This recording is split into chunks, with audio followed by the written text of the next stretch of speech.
Salut les petits potes, j'espère que vous allez bien. Bah écoutez, on se retrouve sur une nouvelle vidéo. Bon, aujourd'hui, ouais, c'était pas 11h du matin, hein, c'est plutôt le soir, ouais, 19h. Exceptionnellement, en décalage horaire.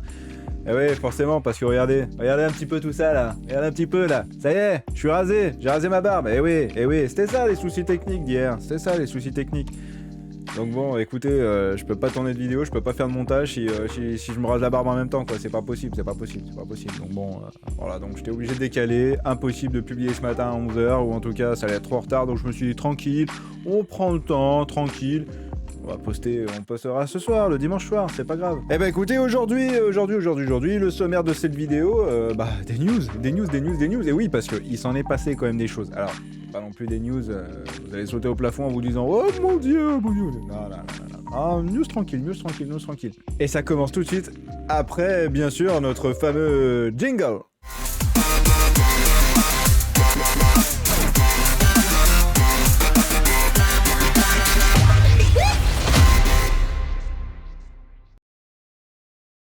Et nous commencerons donc cette petite vidéo par une news quand même qui a de l'importance, puisque je ne sais pas si vous vous souvenez, mais il y a quelques mois de là, Amazon annonçait vouloir acheter la MGM qui est l'acronyme de la Metro-Goldwyn-Mayer. Mais si vous vous souvenez, ce tigre là qui faisait... Je sais pas si vous en souvenez, voilà, bon.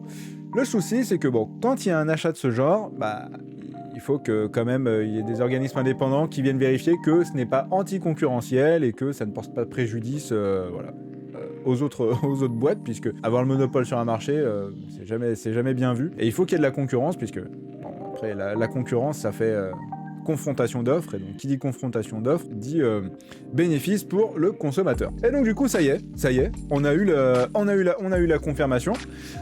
Ça y est, Amazon et la Metro-Goldwyn-Mayer viennent de fusionner. Alors oui, la Metro-Goldwyn-Mayer, c'est... Ouais, c'est ça la Metro-Goldwyn-Mayer. Mais si vous vous souvenez, là, vous avez un tigre qui fait les trucs, là, qui fait les trucs bizarres, là. Voilà, ça y est, il n'y a plus de tigre. Maintenant, c'est Prime Video. Puisque Amazon vient d'acquérir toute la boîte pour 8,5 milliards de dollars. Hein, et c'est pas des conneries, hein. C'est pas des conneries, hein. Voilà, c'est un petit deal de 8,5 milliards de dollars, voilà. Petit virement PayPal. Virement PayPal, 8,5 milliards de dollars. Amazon, de toute façon, eux, ils sont blindés, hein, 8,5 milliards de dollars, c'est 8,50 € pour Amazon. Et donc, ça a été annoncé cette semaine, donc le jeudi 17 mars, hein, vous voyez, hein, ça date vraiment d'il y a pas longtemps. Et là, ça va quand même faire un gros pied de nez dans toutes les autres boîtes, dans toutes les autres boîtes de streaming, hein, Netflix, Disney+, tout ça, les nouveaux arrivants. Parce que voilà, la Metro-Goldwyn-Mayer, c'est quand même un studio qui est très très ancien, hein. Et donc c'est presque centenaire, hein. C'est presque centenaire, il y a quand même 4000 films.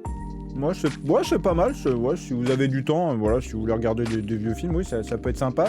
17 000 épisodes de série. Bon, c'est pas mal aussi, ça fait... Il y a des choses à voir, quoi, voilà. Bon, il faut arrêter de travailler pour regarder tout, voilà, c'est tout. Mais au final, après, vous verrez tout, quoi. Et 180 Academy Awards et 1000 Emmy Awards, voilà, bon, ça va, c'est pas non plus, voilà.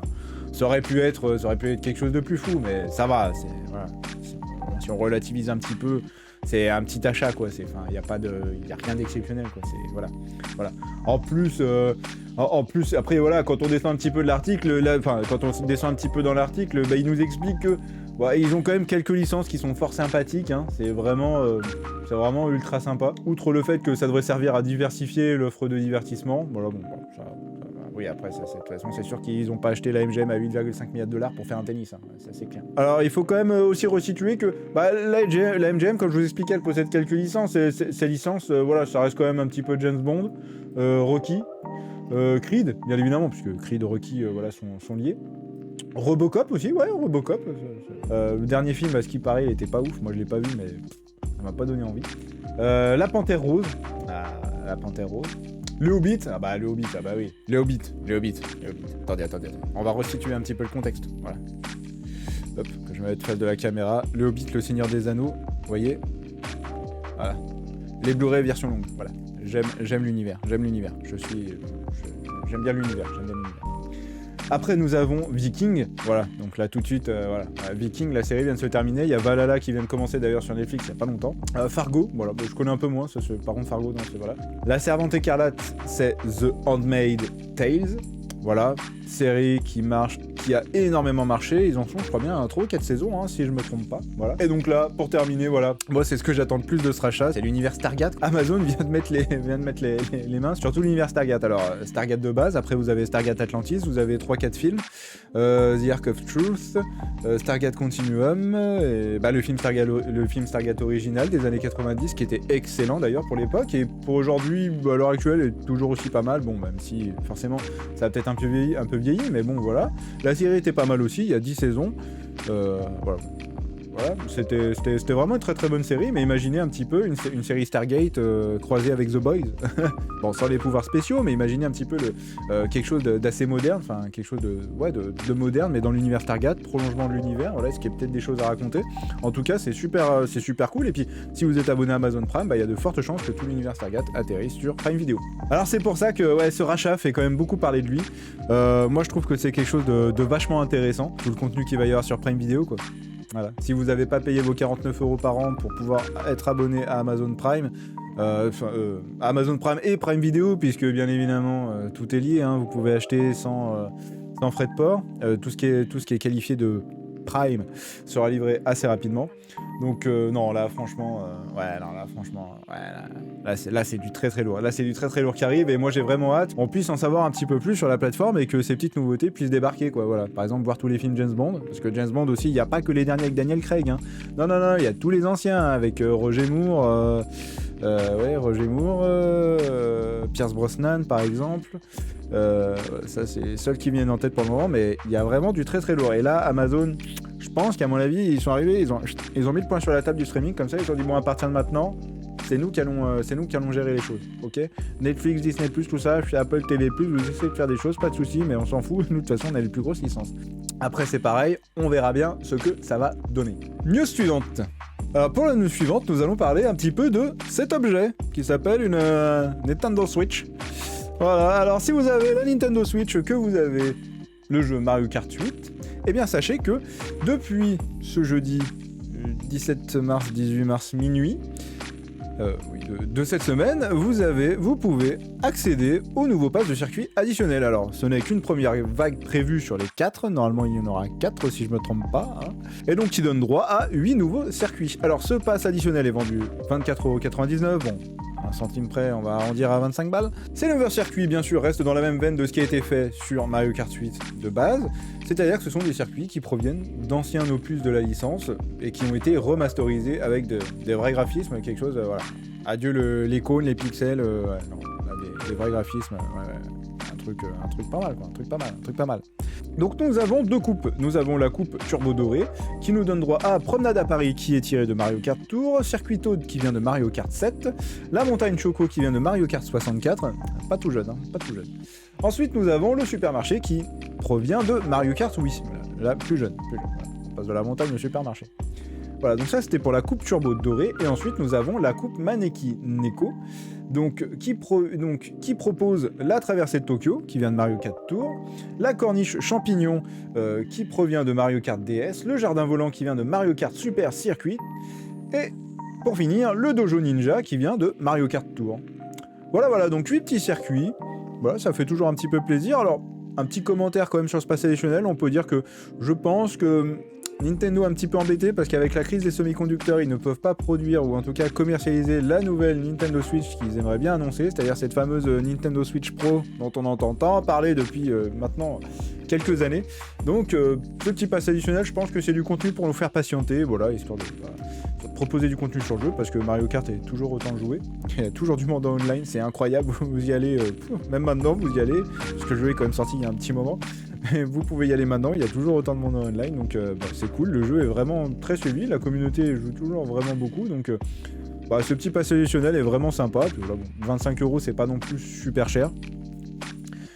Donc non, pourquoi pas, et puis surtout ça fait patienter, peut-être que quand ce pass additionnel se sera écoulé, puisque plusieurs vagues sont prévues, il y a au moins 4 ou 5 vagues qui ont été annoncées, alors ça là c'est la première, et puis il y en aura une autre d'ici la fin de l'année si je me trompe pas, ou peut-être d'ici 6 mois, enfin bref, je suis pas sûr des dates donc je vais pas vous dire de bêtises, mais toujours est-il qu'il y a du contenu qui est prévu jusqu'en 2023. Si vous avez pas ce petit pass, ça vaut le coup, et que vous êtes un fan de Mario Kart, si vous avez le jeu de base, vous pouvez vous précipiter pour acheter ce pass, toujours plaisir d'avoir un petit peu de contenu contenu en plus, et ça prouve aussi que Nintendo suit toujours bien sa licence, suit toujours bien le jeu, et que même s'il n'y a pas de nouvel opus qui a été annoncé ou prévu, bah du coup, eux ils sont toujours là pour assurer la continuité de Mario Kart 8 Deluxe pour le moment.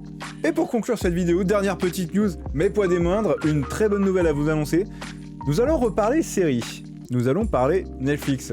Nous allons même, je vais même carrément vous donner la date du 14 juillet, pour vous dire à quel point ça va être très proche. C'est vraiment très bientôt là. Bon, on va patienter quand même quelques mois, mais c'est quand même annoncé, ça fait plaisir. Puisque Netflix va nous proposer, à partir du 14 juillet, sur sa plateforme, une série Resident Evil. Voilà, ça y est.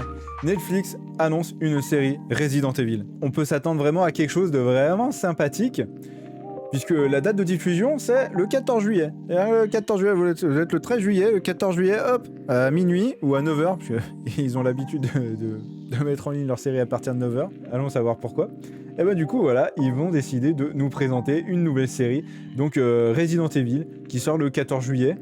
Alors, ça fait plaisir quand même, puisque la série Resident Evil, surtout très connue pour ses jeux vidéo, ses excellents jeux vidéo d'ailleurs. Resident Evil Village avait fait un carton monumental. Les films étaient pas mal, mais bon, on sentait qu'après, c'est un petit peu, ils ont continué d'en faire, mais voilà, moi personnellement, j'avais pas vu le dernier. On va dire que ça fait toujours plaisir, mais c'est vrai que les films, ça s'essoufflait un petit peu. On va dire que la franchise commençait un petit peu à s'essouffler, même si les jeux avaient quand même eu un petit regain, il y avait vraiment quelque chose d'intéressant dedans. Et là, du coup, proposer une nouvelle série, ça va permettre peut-être d'avoir le temps de plus installer des personnages, de plus installer un scénario, quelque chose de plus posé, quelque chose qui s'étend un peu plus sur la durée, un petit peu peut-être à l'image d'un jeu vidéo, puisque c'est vrai que quand on regarde un film Resident Evil, faut qu'en 2 heures ça soit torché, c'est-à-dire qu'il faut se dépêcher parce que il faut parler de personnages dont les 3/4 vont peut-être mourir puisqu'ils vont se faire bouffer par des zombies. Il faut parler d'un personnage principal. C'est quand même un petit peu serré. Et là, c'est vrai que le format série peut être vraiment intéressant puisque il y aura peut-être plus le temps d'exploiter certains personnages. On aura peut-être plus le temps de s'attacher aussi à des personnages puisque c'est ça un petit peu qui manque dans les films. On n'a pas le temps de s'attacher puisque les mecs ils se font bouffer. Au bout de 2 heures, ils sont bouffés. Donc on a le temps de s'attacher à que dalle. Nouvelle série Netflix, je vous conseille de marquer dans votre calendrier que le 14 juillet, on a peut-être du lourd qui va arriver. Alors après, connaissant Netflix aussi, ça peut tout à fait être du grand n'importe quoi. Netflix, c'est un petit peu à double tranchant Netflix, ouais. On n'est pas sûr de la qualité, mais bon. Resident Evil, ils ont quand même acquis les droits d'une licence, puisque Resident Evil, ce n'est pas juste un titre de jeu, c'est derrière un copyright et des trucs comme ça, donc qui dit copyright dit acquisition de la licence. Donc derrière, ils ont quand même payé les droits ou se sont arrangés avec les détenteurs des droits pour pouvoir produire une série. Après, à voir ce que ça donne, on n'a que quelques visuels pour le moment. Il n'y a pas vraiment une fiole avec du sang qui avait l'air un petit peu contaminé sur une sorte de fond jaune, alors... qu'est-ce que ça représente, on ne sait pas trop. Toujours est-il que la série, on va quand même parler un petit peu du synopsis, mais la série se déroulera donc 14 ans après les événements narrés dans les premiers jeux en 2036. Un virus mortel a causé l'effondrement de la société. Jed Wesker, la fille d'Albert Wesker, tentera de survivre à un monde où les infectés sont désormais plus nombreux que les humains. À voir comment ça va se passer, ça peut être intéressant. Moi je reste sceptique, On va dire qu'il faut laisser une chance à la série. Moi, je jette pas la pierre comme ça, même si les films, il y en a certains qui sont quand même moins bons que d'autres. Voilà, c'est un petit peu comme la série Le Seigneur des Anneaux qui va arriver très prochainement en septembre. On va voir ce que ça va donner. On regardera tout ça avec beaucoup d'intérêt. Ouais, bien voilà, on arrive à la fin de cette vidéo. Écoute, j'espère que ça t'aura plu. Si jamais ça t'a plu, n'hésite surtout pas à mettre un petit pouce bleu. Et si jamais tu as un petit commentaire à dire, n'hésite pas à le laisser juste en dessous de cette vidéo là, espace commentaire là, juste en dessous. Il ne faut pas oublier que ces petits pouces bleus, ces petits commentaires, moi ça aide au référencement de ma chaîne, et qui dit référencement dit plus de vues, plus de vues. Objectif YouTube monnaie, tendance. Et oui, bien sûr. Ouais, trêve de plaisanterie. Merci en tout cas d'avoir regardé cette vidéo jusqu'au bout. Petit pouce bleu, petit commentaire, ça m'aide et ça fait toujours plaisir. Moi ça me fait plaisir, un petit commentaire, et surtout je vous réponds tous. Je réponds à tout le monde. Bon, il va me rester plus qu'à te souhaiter, toi qui as regardé cette vidéo jusqu'au bout et qui est arrivé jusqu'ici, une très bonne fin de soirée, voilà. Bon dimanche soir. Bonne petite semaine, et puis nous on se retrouve comme d'habitude. Bon, j'espère qu'il n'y aura pas de pépins pour dimanche prochain, parce que là sinon ça va barder. Ils vont m'entendre chez YouTube, attention, ça va barder sévère, Voilà, et puis nous on se retrouve comme d'habitude le dimanche matin à 11h, mais aussi sur les réseaux sociaux, Twitter, Facebook, Instagram, pour toujours plus de news. Allez, c'était Carcasse TV, et je vous dis à la prochaine.